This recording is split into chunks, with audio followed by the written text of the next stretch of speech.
www.telam.com.ar. Noticias.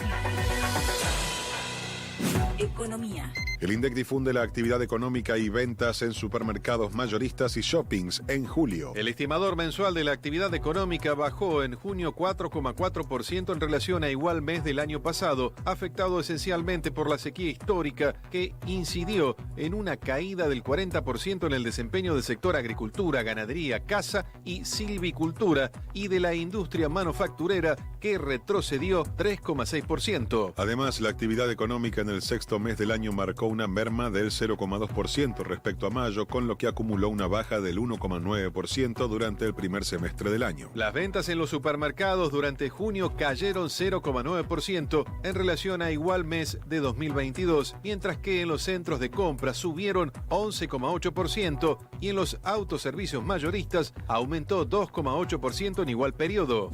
Clima.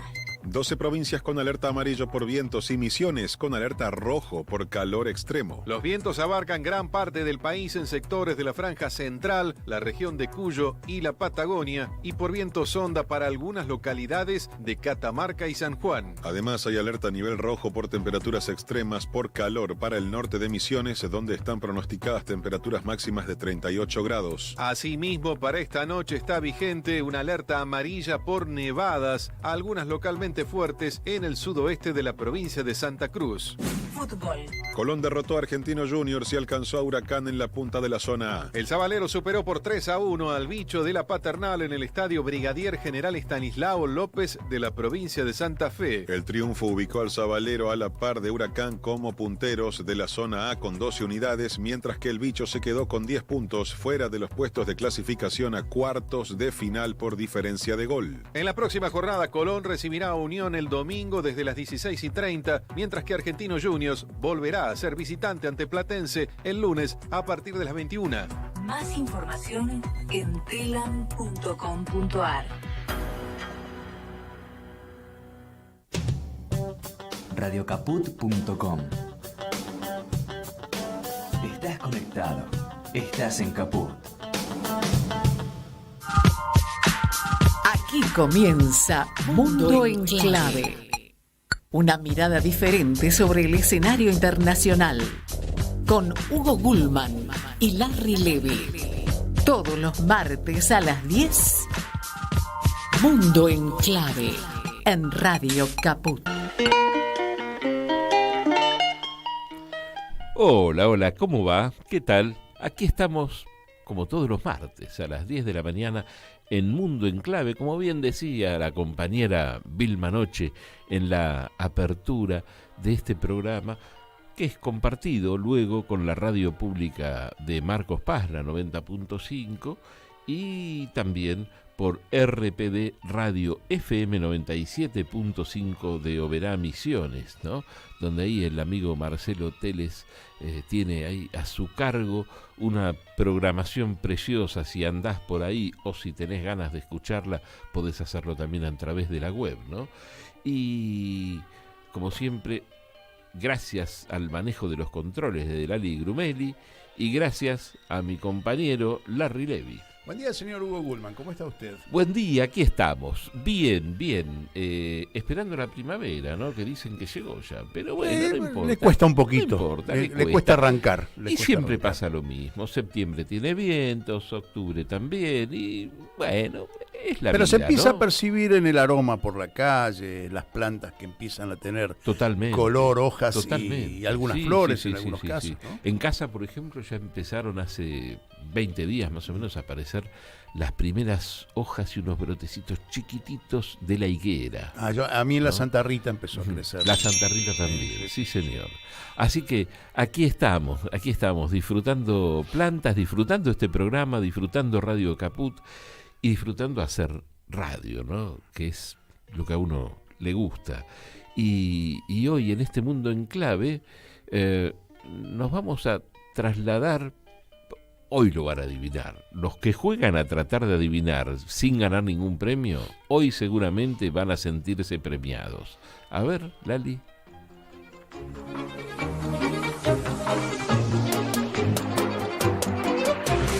Ahora me levanto de la cama con una ganas de mandar a supera la mitad. La de naturales me decía que yo no valía para esto y ahora tengo mi casita reformada. Vamos a pasar, ya no hay canutitos en el cole, porque ahora tengo la botella en el minibar. Ahora quieren que vaya a dar charlas, ¿sabes qué me dan las profe? Vamos a pasar, mira que yo Esto está sonando en este momento en aquel país. Ajá, mira vos. Está de moda ahí. Hay un par de temas que trajimos que Pero están... despista un poquito, no es tan fácil adivinar. ¿Decís? Sí, claro. Ah, espera un poquitito. Página afuera, la vi, me miró, encontramos la manera. Fue como una conexión rara y ahora no me mira la cara siquiera. Nos dieron las 11, las 12 y la 1000 y ahora ya no nos damos ni un poco de pena. Esto es agua pasada de algún mes de abril y no el plato de clavos que trago de cena. Hoy la vida me ayudó, hizo que supiese ver lo que es agua pasada y ya no tiene que volver. Agua pasada. ¿No? ¿No te suena? Lo que pasa es que el estilo no es tradicional, es ese, No, es para ese estilo nada. que está cruzando Claro. todos los países, ¿no? Es decir, por lo menos lo de habla hispana también, que es un ritmo, es una mezcla, una cosa rara, ¿no? Tal cual. Pero bueno, ya nos daremos cuenta de qué se trata. Sí. A ver, un cachito más, a ver si adivinan. Mira, yo pensé que iba a ser más fácil. Agua pasada. Son 3 años de fama nada más, se fue a adivinar. Por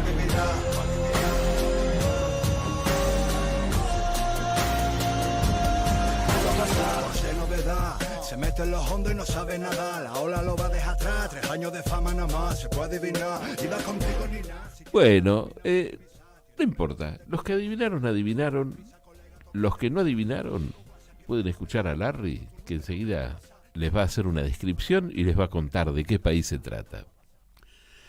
Los imperios, Hugo, no son eternos, pero muchas de sus improntas, de sus huellas, suelen quedar o mimetizarse en la política, la cultura o en la literatura del pueblo dominado.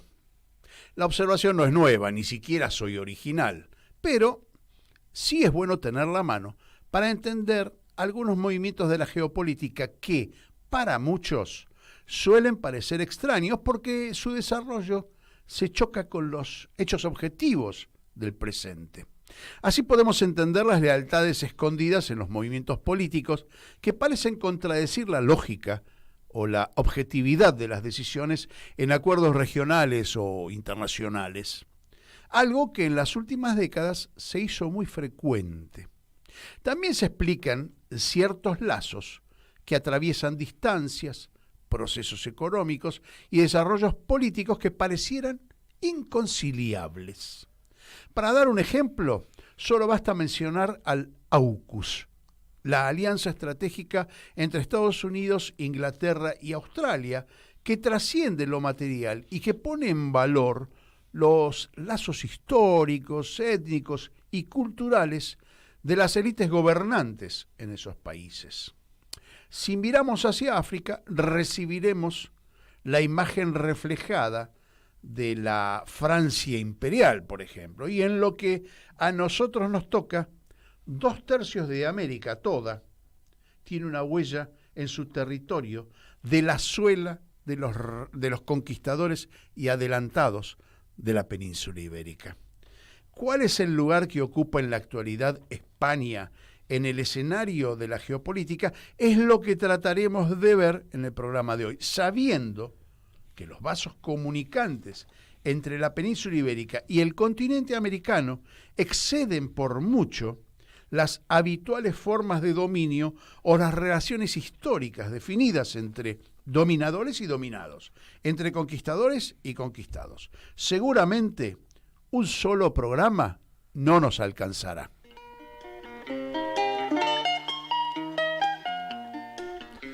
Bien, interesante, ¿no? Y vos sabés que me puse a pensar, ¿no?, la importancia de esto y que España, ya lo vamos a hablar, no solamente influyó en América Latina, América del Norte también, en Centroamérica y Estados Unidos después le ganó una parte, Texas y todo eso que conocemos, también tuvo mucha influencia en Filipinas. Un lugar que para nosotros es distante, exótico, ¿sí? Y también tuvo 300 años de presencia no sé si de dominio tan dominante y tan trascendente como en América. En parte cultural, porque la parte cultural, idioma un poco también, ¿sí? Y también allí tuvo una disputa con los Estados Unidos, ¿sí? También en África. Y también ¿no? tiene También presencia en África. Pero ahí la presencia es compartida de toda Europa y tienen sus flancos y sus acuerdos que repartieron África, ¿sí? En los años 70 hubo una frase que finalmente España la tomó como eslogan turístico y fue un eslogan muy, muy exitoso. Y fue una frase que dijo Henry Kissinger, que cumplió hace poco, creo que 101 años, ¿no? Parece que tuviese 500 por la influencia. Decía, Spain is different. Esa frase así, España es diferente.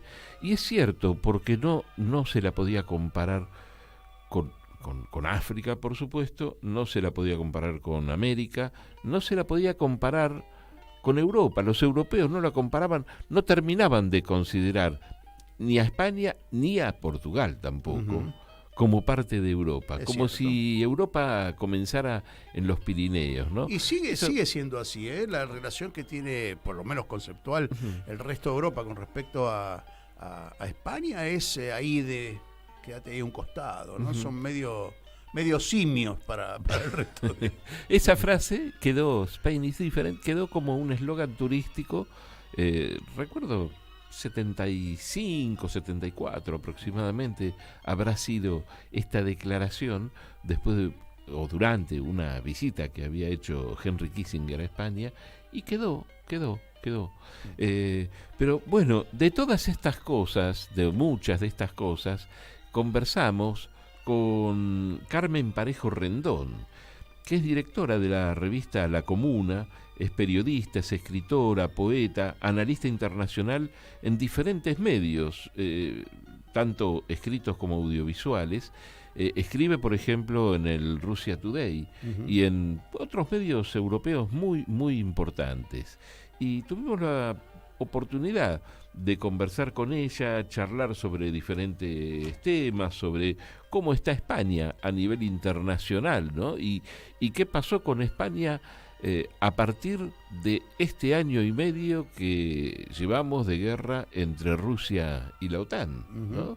Así que, bueno, si les parece, escuchamos unos minutos a Carmen Parejo Rendón y enseguida volvemos y seguimos con más Mundo en Clave. Carmen, muchas gracias por atendernos. Aquí Hugo Gullman con Larry Levy. Y la primera pregunta pasa por cómo está España a nivel internacional después de un año y medio de guerra, ¿no? De Rusia contra la OTAN. Bueno, hay que entender que España es un país de la OTAN y además que Pedro Sánchez se ha caracterizado precisamente en este conflicto por participar de una forma muy activa. Igualmente, en la Unión Europea, ahora mismo el alto representante de Relaciones Exteriores de la Unión Europea, Josep Borrell, que es español y que además militante del Partido Socialista, es decir, del mismo partido que Pedro Sánchez, lo que hace que en la actualidad España tenga un rol bastante destacado en las acciones de la OTAN y por lo tanto en el concreto de la guerra en Ucrania. Y también por la posición geográfica con respecto a otros conflictos como son los relacionados con el Sahel, con el norte de África, pero supongo que después iremos ahí. Desde el punto de vista de la geopolítica, Carmen, España como socia de la OTAN, ¿juega un papel relevante o ese papel lo lidera Alemania?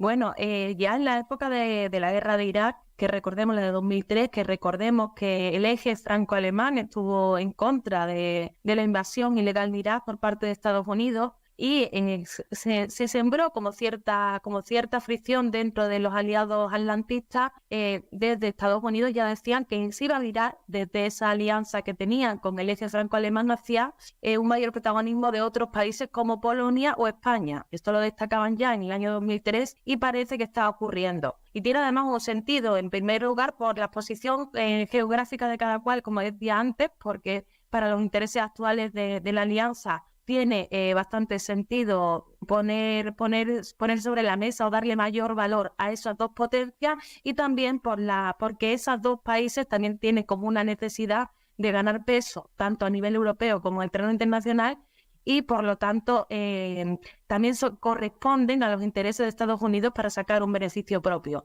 En ese sentido, yo creo que esa Alemania, que parecía que era quien lideraba Europa, desgraciadamente o afortunadamente, bueno, independientemente de cuál sea el calificativo que le queramos poner, hoy en día no parece que sea así.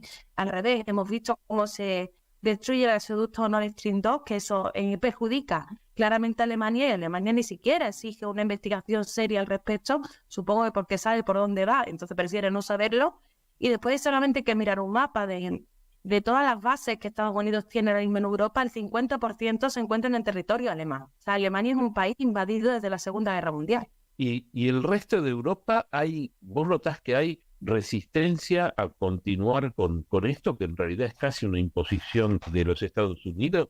Bueno, depende mucho de los países. O sea, hay países que tienen contradicciones y que se van generando contradicciones cada vez más fuertes con respecto a la estrategia de Estados Unidos, en tanto que también afecta a sus intereses. Y lo hemos visto, por ejemplo, siendo dos países muy parecidos, que son Hungría y Polonia, con dos gobiernos de extrema derecha que pueden ser muy cuestionados y que eran muy cuestionados por igual dentro de la Unión Europea. Hoy en día Polonia está protegido y en cambio atacan a Hungría. Insisto, cuando son dos gobiernos bastante parecidos, pero hay que entender que Hungría es un país que tiene frontera con Ucrania, es un país que tiene población húngara dentro de Ucrania, viéndose afectada por la situación interna de persecución contra las minorías existentes en el país, y además que tiene también acuerdos económicos con Rusia y una situación un poco tensa con Europa. Ese sería un ejemplo, pero lo hemos visto en otros casos. Es decir, hay que entender que hay contradicciones. Y en el caso de los pueblos en sí, por ejemplo, el caso de España puntualmente, que es lo que estamos abordando hoy, ¿el pueblo está a favor de la OTAN, toma partido, está a favor de Rusia, está dividido? ¿Cómo está el pueblo en sí? La mayoría, siendo sincero, la mayoría de la población no es muy consciente de la situación o de la gravedad de la situación. Realmente el pensamiento mayoritario es el que imponen los grandes medios de comunicación, que están completamente mediatizados por la OTAN. Desgraciadamente la izquierda española, la tradición de la izquierda española, que sí que era antiatlantista, está ahora mismo no en su mejor momento, con mucho conflicto interno, donde han dejado en un segundo plano la política internacional, y se nota también en las posiciones que los nuevos militantes tienen, porque parece que han olvidado qué es la OTAN, incluso han olvidado que precisamente las luchas anti-OTAN eran las que habían creado las alianzas más importantes de la izquierda en España hace poco, y desgraciadamente ahora mismo a nivel de población no existe la percepción de que esa sea una problemática importante. La gente está preocupada por problemas económicos, por la inflación, pero no tanto por la política internacional, o no relacionan como se puede relacionar perfectamente una cosa con la otra. Dime, ¿y la posición de España dentro de la Unión Europea? Sabemos que más o menos ocupa la 5ª posición en economía con respecto a sus socios. ¿Hay alguna fricción que pueda anticipar algún quiebre, no solamente con respecto a lo económico, sino también a la posición frente a la guerra en Rusia?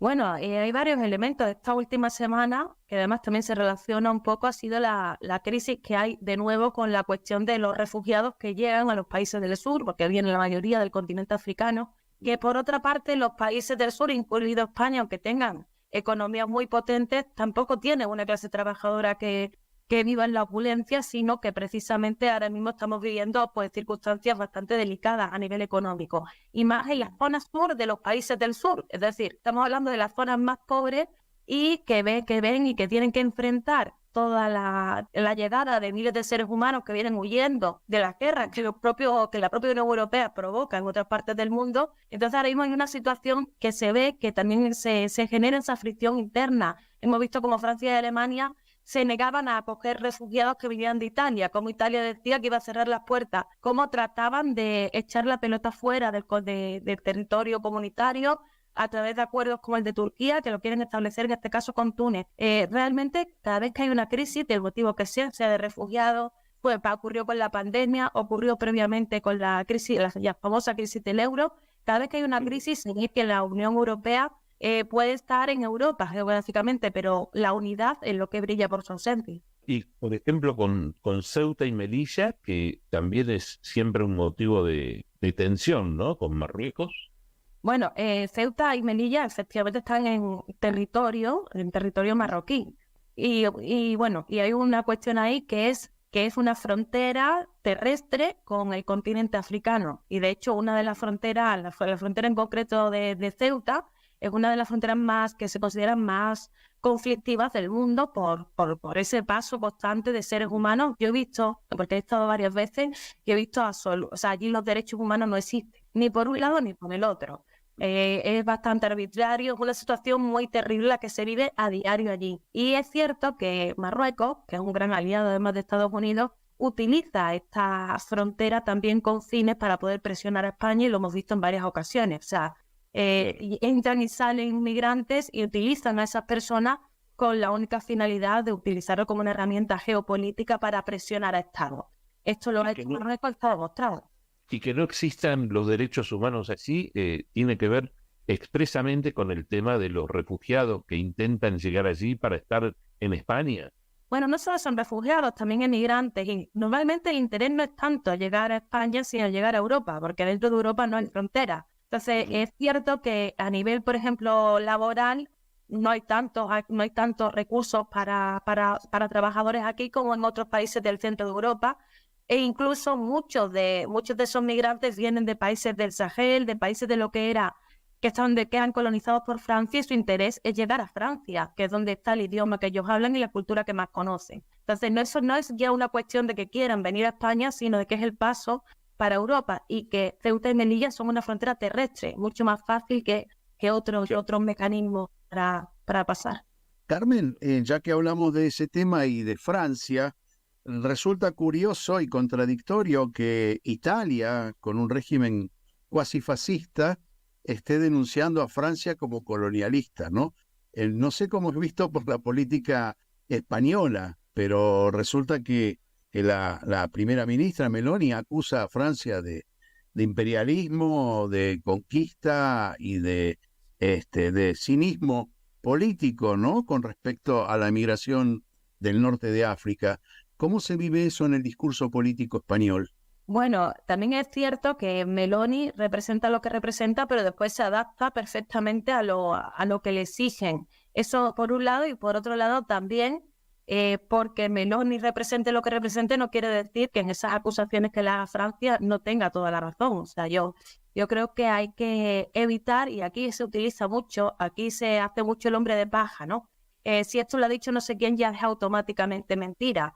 Es evidente que las atrocidades cometidas durante siglos sobre el continente africano, los procesos de colonización, pero también los falsos procesos de descolonización, han generado unos estados con unas circunstancias dependientes que han sido expoliados y saqueados, no solamente por Francia, porque realmente al final Francia hace un poco de intermediario, sino un poco por todos, también por Italia, también por España, es decir, un poco por todos, y que eso es uno de los elementos claves para comprender por qué hay tanto desplazamiento forzoso por parte de ciudadanos africanos que tratan de ir. Hace poco entrevistaba a un chico de Senegal y él decía que ellos iban hacia donde estaban los recursos que les robaban. O sea, hacían el mismo recorrido. Ellos decían, pues si el dinero va para allá, yo también. Y eso es natural. Entonces hay que comprender que esa parte, o sea, esa acusación a Francia no es falsa, pero no es completa, porque efectivamente Italia también es responsable, la Unión Europea es responsable, la OTAN es responsable, y no solo son responsables por el pasado, sino que ahora mismo lo que estamos viendo es cómo pretende enfrentar los intentos o los procesos de cambios políticos en África para continuar ese saqueo, ese expolio, para continuar esa conflictividad constante dentro de ese continente, y que por lo tanto eso va a generar más desplazamientos forzosos del tipo que sean bien por migración económica o sea por cuestiones de guerra o de persecución. Carmen, déjame ir puntualmente al tema saharaui, que España ha acordado con Marruecos y le ha dado la espalda al pueblo saharaui. ¿Cómo afecta eso la posición geopolítica de España en el ámbito mediterráneo, ¿no? Bueno, en primer lugar hay que decir que según Naciones Unidas, España sigue siendo la potencia administradora del Sáhara y por lo tanto tiene una responsabilidad directa en no haber cumplido en plazo lo que se había establecido para el proceso de descolonización de esta región. No se cumplió en plazo, es decir, no hubo ningún referéndum en su momento, y después lo que ha ocurrido ha sido un proceso de colonización por parte de Marruecos del territorio saharaui, la expulsión de los saharauis, que la mayoría viven en campos de refugiados en Argelia, y es importante porque ahí también hay tensiones con respecto a Argelia y Marruecos, y además a nivel popular, en el contexto, y ahí sí creo que no me equivoco en absoluto, en el contexto de los pueblos del Estado español, la solidaridad con el pueblo saharaui es total, tanto por la parte de la izquierda como incluso por la parte de la derecha, porque lo consideran parte de España o por lo que tú quieras, pero realmente al final es generalizado el apoyo hacia el pueblo saharaui. Y entonces el momento en el que vemos que España reconoce de alguna manera esa marroquinidad del Sáhara y traiciona de nuevo, porque ya se ha traicionado varias veces al pueblo saharaui, vemos como que no se relacionó con las exigencias sociales o populares habituales e históricas del pueblo. ¿Por qué se ha producido todo esto? Una de las explicaciones es, como mencionaba antes, el uso que Marruecos hace de la cuestión migratoria, pero hay otros elementos como las presiones que haya podido recibir en un momento determinado por parte de Estados Unidos.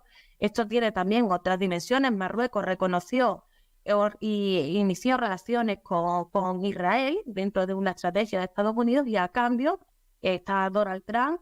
Donald Trump le reconoció el Sáhara para Marruecos, y después a Pedro Sánchez prácticamente le han exigido lo mismo, que la propia tendencia que esto estaba llevando. También dentro de las luchas saharaui hay quien menciona que hay motivos económicos. Estamos hablando de una región muy rica, y estamos también en la zona de Canarias, que sí pertenece a España. Había unos intereses de hacer unas prospecciones para la empresa Repsol, que creo que en Argentina conocéis bien a Repsol. Muy bien. Y no pudieron sacarlo adelante, y por lo visto, bueno, al menos eso dicen, dentro de esos acuerdos podría estar hacer esas prospecciones en la zona que daría para el Sáhara actualmente ocupado por Marruecos. Son muchos elementos que intervienen, y es evidente la traición y además sobre todo la ilegalidad, porque no se está cumpliendo con el proceso que Naciones Unidas había encomendado a España como potencia administradora y antigua potencia colonial. Por mi parte, una más que tiene que ver cómo son los vínculos entre España y China, cómo juega China con España dentro de todo ese proceso. Bueno, China, si no me equivoco, y creo que no me equivoco, ya es un principal socio comercial de España, igual que ocurre con otros países, pero hay que entender que aunque China esté ganando esa posición de socio comercial mayoritario en muchos países, hay otros elementos que afectan a la geopolítica. Y en el caso de la Unión Europea, creo que hay un elemento que a veces parece... Sí, sabemos que es importante, pero no nos damos cuenta hasta qué punto puede incluso condicionar otros elementos, que es la cuestión militar. O sea, no hay una hoja de ruta propia a nivel militar, no hay una soberanía a nivel defensivo, y eso también genera que los intereses del Estado español como Estado a nivel de relaciones internacionales esté atravesado por su participación dentro de la OTAN y por su participación dentro de la Unión Europea, que fue posterior y que además siempre van relacionadas. Claro. Carmen, te agradecemos muchísimo el contacto con Argentina, y bueno, será hasta la próxima, porque España es un país al que abordamos habitualmente, tiene tanto nexo con nuestro país que permanentemente estamos tocándolo. Muchísimas gracias. Gracias a vosotros por invitarme, y igualmente, a ver si podemos hacerlo al revés y un día os entrevisto yo. Enseguida volvemos con más Mundo en Clave. Siempre en Caput. En Caput. El expresidente de Uruguay, José Pepe Mujica. Pasan cosas.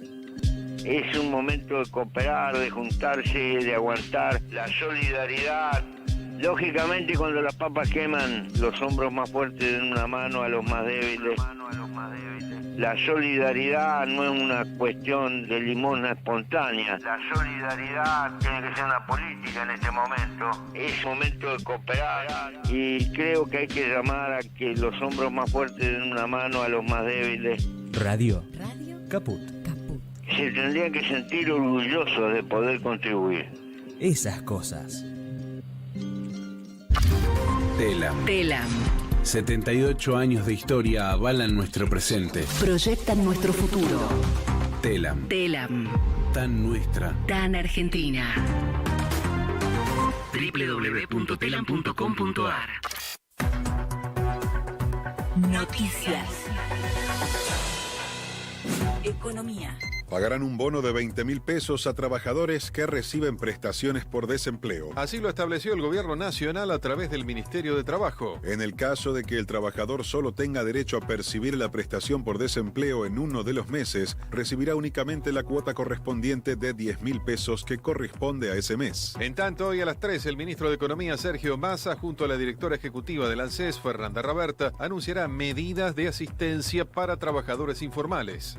Ciudad de Buenos Aires. Los alquileres subieron en septiembre entre 12,5% y 29,4% mensual, según Los Ambientes. Los datos corresponden a un relevamiento difundido hoy por el Centro de Estudios Económicos y Sociales Scalabrini Ortiz. El informe señaló que los aumentos acumulados en los últimos 12 meses fueron de 209,1% para los monoambientes porteños, 238,5% para las unidades de 2 ambientes y de 200% para los de 3. En todos los casos, los incrementos superan la inflación interanual que en agosto ascendió al 124,4% según el INDEC. Chubut. Presentaron el proyecto de conectividad digital para la península Valdés. El Ministerio de Turismo y Áreas Protegidas del Chubut, en conjunto con la iniciativa Pampa Azul, presentaron el proyecto. La iniciativa contempla además una web app del área natural protegida Península Valdés para asegurar conexión en ese espacio del noreste chubutense. El vicegobernador de la provincia patagónica, Ricardo Sastre, aseguró a Telam que la conectividad acompañada de la posibilidad de promocionar el lugar es el resultado de un trabajo en conjunto entre el sector público y privado. Más información en telam.com.ar.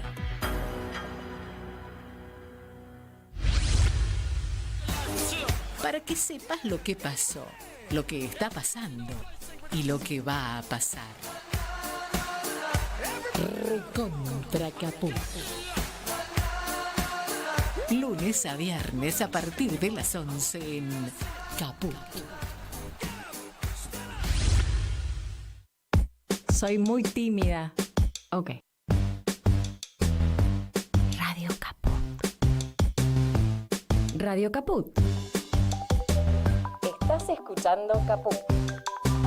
Radio Caput. Radio Caput.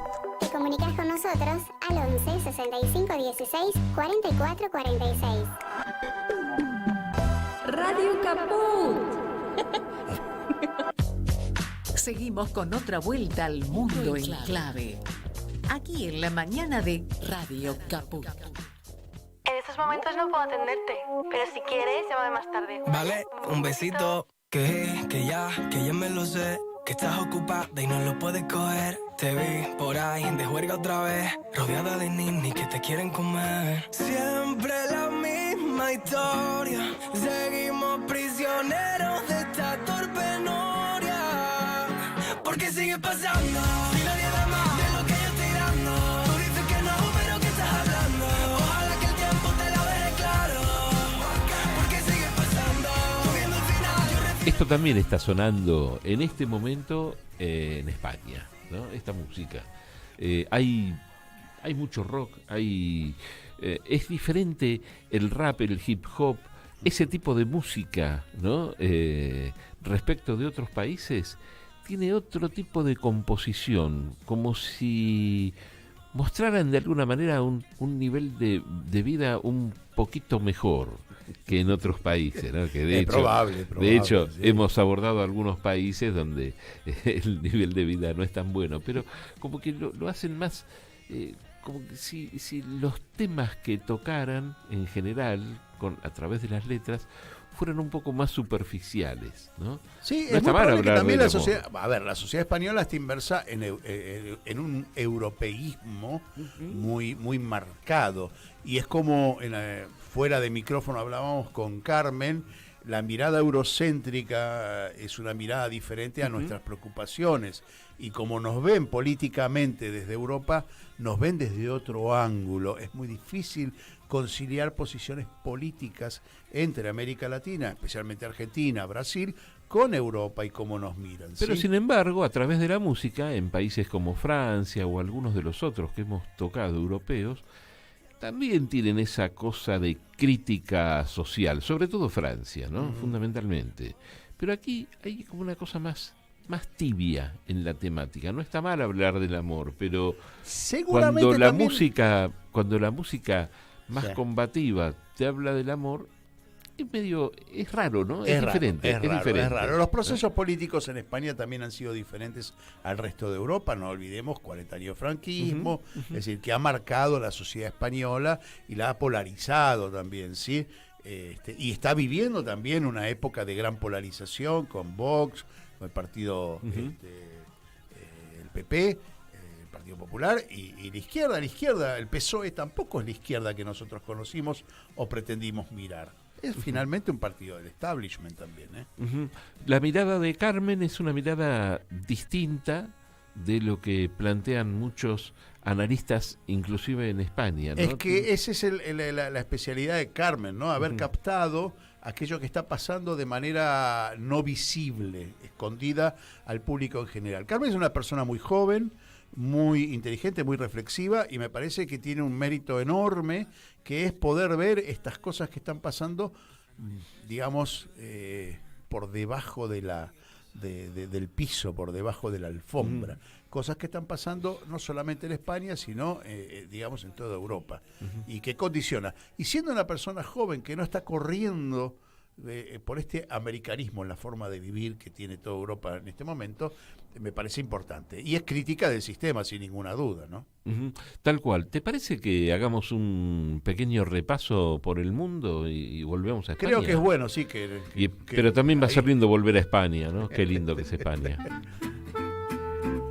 En Estados Unidos, el senador demócrata Bob Menéndez y su esposa fueron acusados de corrupción tras recibir sobornos para beneficiar al gobierno de Egipto, según informaron medios locales. Los fiscales del caso aseguraron que fueron encontrados lingotes de oro por un valor aproximado de $100.000 y $480.000 en billetes durante un allanamiento en el domicilio de la pareja. A 6 años de otro proceso penal sin relación con este, convierte a Menéndez en el primer senador en ejercicio en la historia estadounidense con 2 acusaciones desvinculadas. Un desconocido lanzó 2 bombas incendiarias contra el edificio de la Embajada de Cuba en Washington, según informó el ministro de Relaciones Exteriores de Cuba, Bruno Rodríguez Parrilla.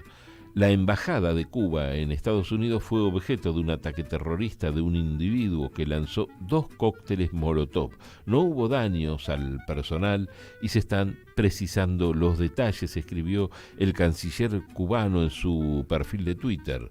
El diplomático añadió que este no es el primer ataque a la misión diplomática cubana en ese país y que los ataques se repiten debido a la sensación de impunidad de los atacantes. Nos vamos a África. En Sudán, el presidente del Consejo Soberano de Transición y jefe del ejército, Abdel Fattah al-Burhan, advirtió que los enfrentamientos en ese país tendrán un efecto contagioso en la región. Lo afirmó en su intervención ante la Asamblea General de las Naciones Unidas en Estados Unidos y, según el mandatario, las características del conflicto entre las Fuerzas Armadas sudanesas y las paramilitares Fuerzas de Apoyo Rápido podrían tener impacto en la paz y seguridad regional e internacional. Al-Burhan culpó a las fuerzas paramilitares de cometer los crímenes más deleznables. Estados Unidos decidió restringir la exportación de mercancías a 28 destinatarios de Rusia, China, Alemania, Emiratos Árabes, Omán, Pakistán y Finlandia por violar unas restricciones estadounidenses, detalla un comunicado publicado en el Registro Federal Norteamericano.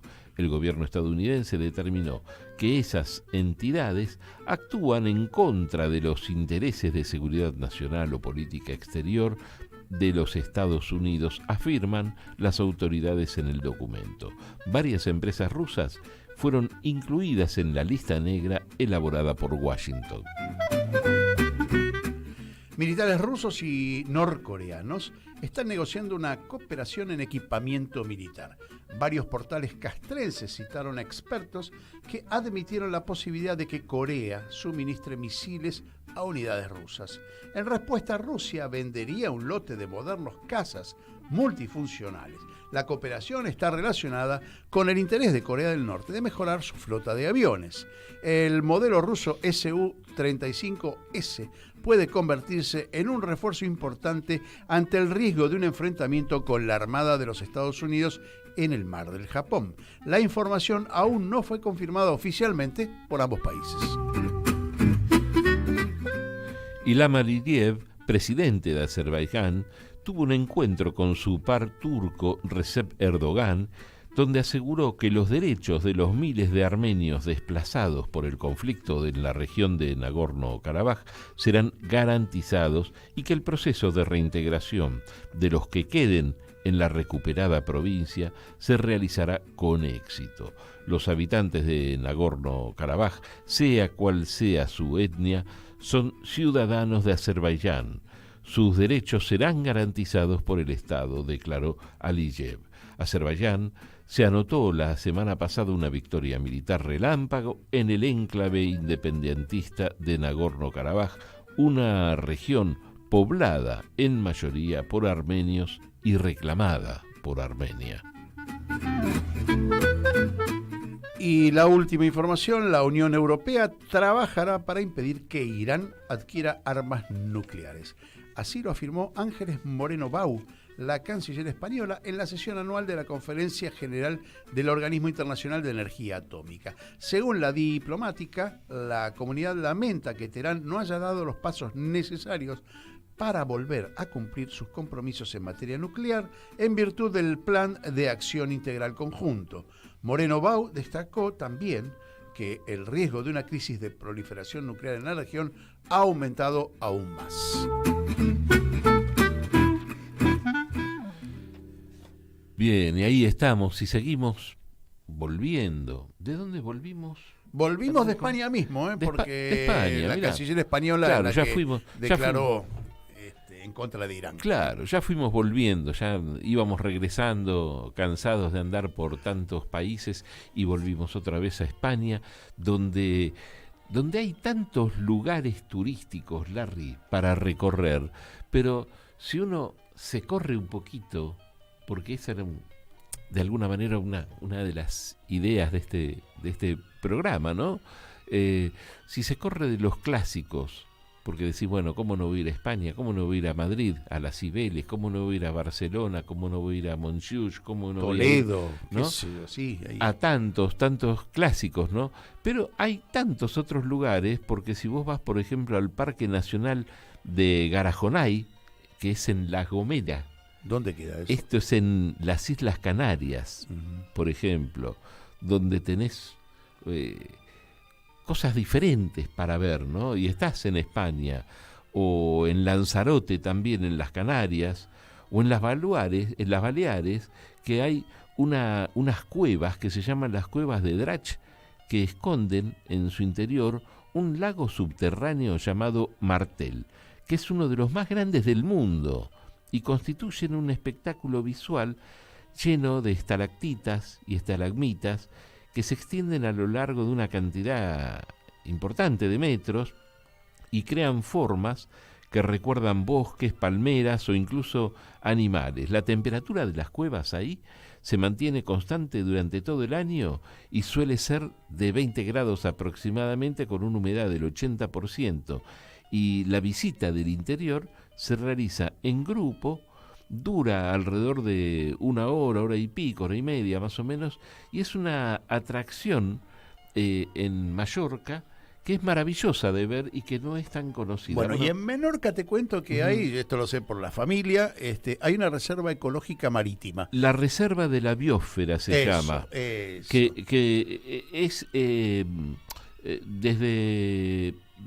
desde hace ya unos 30 años aproximadamente, fue declarada de Patrimonio de la Humanidad. Patrimonio de la Humanidad, tal cual.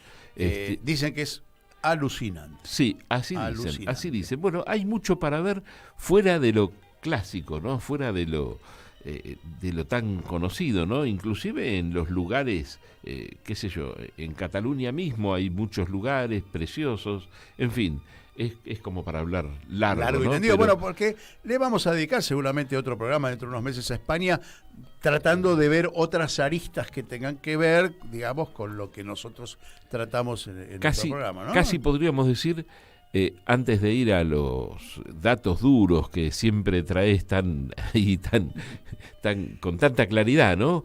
Que casi un programa le podríamos dedicar íntegro a la gastronomía, con la variedad que tienen, con las regiones, con lo típico de cada lugar, ¿no? Pero, en fin, eso no sé si lo dejamos para otro programa o para hoy al mediodía. Te invito igual a que veamos los datos duros porque, mira, me he tomado el trabajo de comparar algunos datos de la economía española con Argentina. Siempre lo hago, trato de hacerlo en 2 o 3 ítems, esta vez lo hice en un poquito más, porque me parece sustancial que podamos comparar y podamos ver cuál es el discurso del establishment en cada uno de los países para diferenciarnos, ¿no? Y te cuento que, por ejemplo, el PBI anual de España ronda los 1.346 millones de euros, Argentina apenas 250 millones de euros, ¿sí? La relación de deuda con el PBI, es decir, que los españoles deben un PBI y un poco más, el 113%. Argentina, todo el PBI, 102. ¿Sí? Es un poco menos la relación, pero estamos más o menos endeudados del mismo tenor, digamos, ¿sí? El monto del PBI per cápita, y acá es donde los números son relativamente elásticos, los españoles deben 27.870 euros cada uno, por lo menos al año 2022. Los argentinos debemos 13.162 euros. La deuda externa, ya hablamos, deuda externa. La deuda externa per cápita ronda los 37.700 y los argentinos tenemos una deuda externa per cápita de 7.265. La población es muy similar. Ellos tienen 47 millones, nosotros tenemos 46. La superficie, nosotros tenemos 5 veces más de superficie que España. Ellos tienen 505.000 kilómetros cuadrados, nosotros tenemos 2.780.000. La balanza comercial, fíjate esto y los datos, es negativa en el caso de España, en 14.600 millones de euros. La Argentina, 1.290 millones de euros. Es decir, nuestro déficit fiscal, nuestro déficit comercial es mucho menor. Y ahora vamos a la perlita. ¿Qué es lo que más se critica? ¿Qué es lo que más critica la derecha al Estado, al gobierno argentino? Que es que gasta más de lo que entra, ¿sí? Bueno, el déficit fiscal de España es de 4,8% del Producto Bruto. ¿Cuánto es el nuestro? Exactamente la mitad, 2,4. Entonces pregunto, ¿cuál es la crítica? Claro. ¿Hay algún país que no tenga déficit fiscal? No conozco. Larry, ¿por dónde anda el mayor ingreso exportador? Uno de los grandes ingresos que tiene España, lógicamente, es el turismo. En algún momento se calculaba, tenía hace una cantidad de años, más o menos un 50% más de turistas que la suma de la población. O sea, tenía aproximadamente en algún momento 50 millones de habitantes y 75 o 80 millones de turistas. Antes de llevarte ese dato que vos estás pidiendo, quiero aclararte que no es un país intensamente industrializado. El 70% del PBI está en el sector de servicios, ¿sí? Por lo cual da la sensación de que la industria no está desarrollada. Igual tiene una industria muy fuerte, no es que no la tenga, ¿no? Pero está repartida y no en el sector central del país, sino Cataluña y el País Vasco. Son zonas autónomas, autonomías españolas, que hacen al PBI un ingreso importante para España, sino el más importante. En la industria es apenas el 27,4% y la agricultura un 2,1%. Ahora, ¿quiénes son los principales socios comerciales de España? Francia, Alemania, Italia y Portugal, dentro, por supuesto, de la Comunidad Económica Europea, ¿no? Dentro de la Unión Europea. Los principales productos de exportación son bienes de consumo, algunos bienes de capital y materias primas, ¿sí? Ahora, los productos de importación son más o menos los mismos y hay un intercambio de... No hay originalidades en esto, no es que importan cosas que ellos no tienen y exportan lo que otros no tienen. En realidad es un intercambio de productos y servicios. España ocupa el 5º puesto en el ranking de la Unión Europea en relación a los PBI de cada uno de los países, ¿no?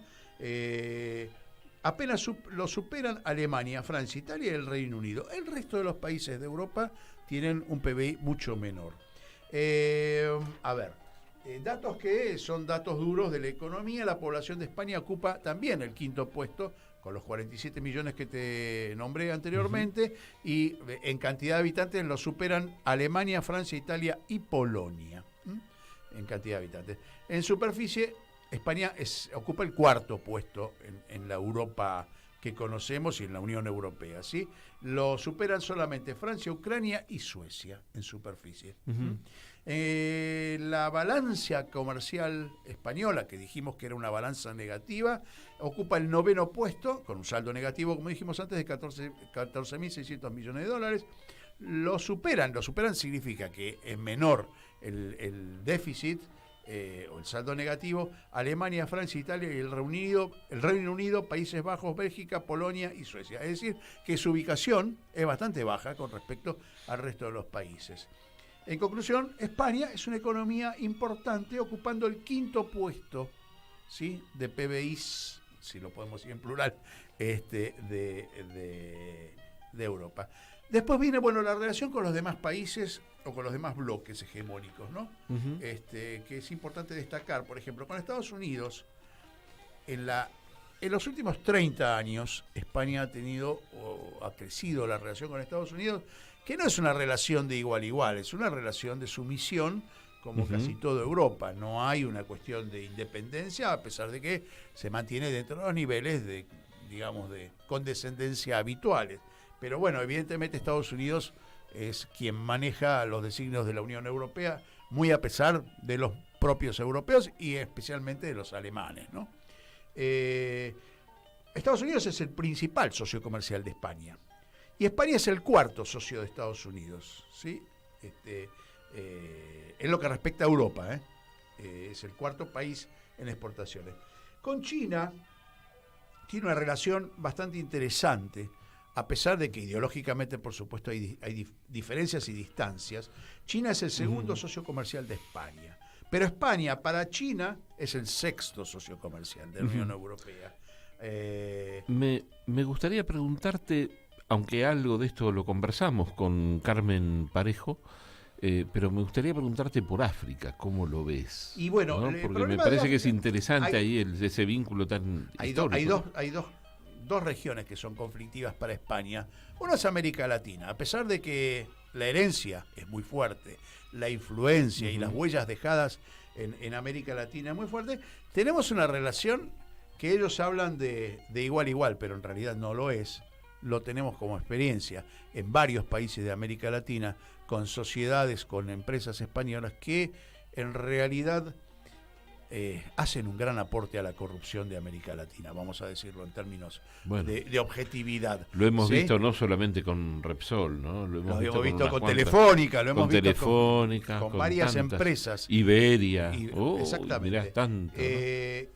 Que han estado durante los años 90 y los principios del 2000 haciendo tropelías en el proceso de liberación. Nosotros tuvimos el menemismo como ejemplo, pero otros países han tenido Fujimori, es decir, en otros países se han producido efectos similares o tendencias similares que llevaron a la privatización de empresas públicas y algunas privadas, que pasaron a manos de empresas españolas con un gran nivel de corrupción. Iberia y Aerolíneas Argentinas son unos grandes ejemplos. Nadie sabe tampoco cuánto pagó Telefónica por su parte junto con Telecom, que en ese momento era francesa estrictamente. También las empresas de energía, ¿no? Las empresas de energía, sí. Bueno, vos preguntaste con África. Hay una presencia ahí española, hay varios países que tienen el idioma español como el idioma castellano como idioma oficial, pero es una relación conflictiva, como la tienen todos los países de Europa, ¿no? África es un lugar donde ir a buscar materia prima y dejar el agujero, ¿no? Es decir, saco materia prima del suelo y dejo el bache. Eso lo tiene Francia, lo ha tenido Bélgica, lo ha tenido los Países Bajos. España no fue la excepción a ese tipo de relación.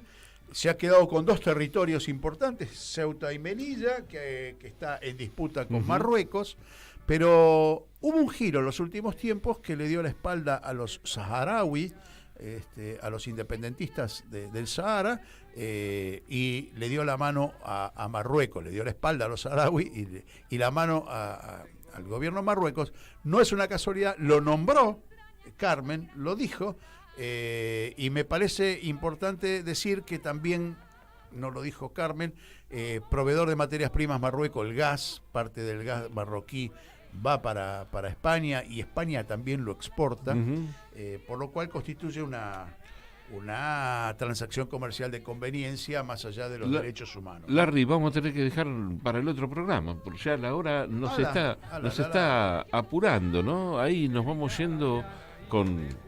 Escucha. Ay, que no tiene nada que ver el color y la estatura con las cosas del querer. Esto es de las películas, Las cosas del querer, ¿no? La hermosísima Ángela Molina junto con Manuel Bandera, que hicieron esta película hace ya tantos años, ¿no? Y este tema se llama Las cositas del querer, es el tema central de la película, y nos vamos soñando, bueno, qué sé yo, con qué podemos soñar ahora, ¿no? Con la paella, con un gazpacho. ¿La paella? ¿Sabes lo que es la paella? ¿La paella? Sí, ¿por qué?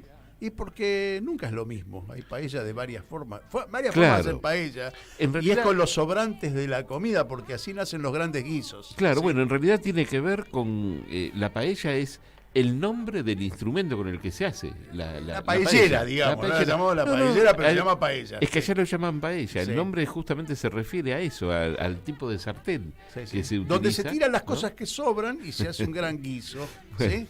Dominado por el arroz, probablemente porque ha sido algo... Bueno, no nos olvidemos que España ha sufrido el hambre durante muchas décadas del siglo XX, ¿no? Sí. Así que, bueno, nos vamos ahí soñando con la paella y algunas otras cosas más, y con estar gambas allá. Al ajillo, me acuerdo, ¿no? Ahí en Madrid, el jamón del Museo del Jamón. Del Jamón, en fin. Bueno, muchas cosas ricas y muchas cosas lindas para ver, ¿no? Nos vamos yendo, ya son las 11 de la mañana, aquí en Radio Caput. Muchas gracias, como siempre, a la radio pública de Marcos Paz por repetir este mismo programa hoy por la tarde. Lo mismo le decimos a RPD Radio, la FM 97.5 de Oberá Misiones, que lo va a repetir mañana a las 20 horas allí en esa hermosa provincia de Misiones, ¿no? Y gracias, Lali. Gracias, Radio Caput. Larry, la semana que viene a las 10. A las 10 de la mañana aquí en Radio Caput, y las repeticiones en Marcos Paz y en Oberá Misiones, ¿sí? Chau, muchas gracias. Aquí termina otra edición de Mundo en Clave. Nos volvemos a encontrar el próximo martes a las 10 de la mañana en Radio Caput. En Caput Diego Capusotto. Son todos drones. pasan cosas. Los liberales me fascinan. Señor, se robaron el PBI. He notado en esta radio que estaban todos escondiendo PBI que se robaron. Una vergüenza. Son todos drones. La vi a Eve comiendo un sándwich de PBI, de salame y queso. Son todos drones, señor, se robaron el PBI. Radio Caput. Parece que hay un combate ahora el sábado por Space de Dylan contra Alcárcel. Esas cosas. Los liberales me fascinan. Vuelve Esa Mujer. El cuento de Rodolfo Walsh. En el Complejo Teatral Ítaca. Segunda temporada. Todos los viernes a las 20:30. Entradas por Alternativa Teatral. Un espacio de resistencia contra la discriminación, la xenofobia y la desigualdad. Nosotros, los otros.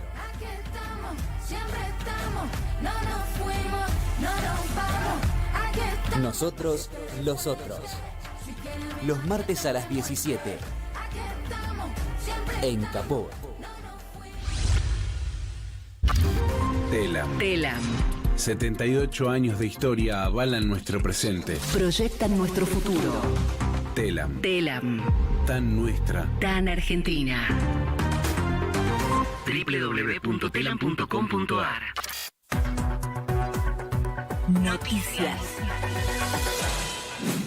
La querella de la vicepresidenta denunció que Milman entregó a la justicia un celular que compró después del atentado. El diputado del PRO entregó al Poder Judicial un iPhone 14 Pro, cuya aparición en el mercado fue posterior al intento de asesinato ocurrido el 1 de septiembre de 2022 y que tendría al menos otros 3 dispositivos móviles más. Los abogados de Cristina Fernández de Kirchner volvieron a cuestionar a la jueza Capuchetti a cargo de la causa por las demoras en la investigación. La situación fue planteada en el marco de lo que se conoce como la pista Milman, que tiende a dilucidar si es el diputado de Juntos por el Cambio efectivamente el que se refirió al atentado contra la vicepresidenta antes de que ocurriera, tal como denunció un testigo que dijo haberlo escuchado en un bar cercano al Congreso.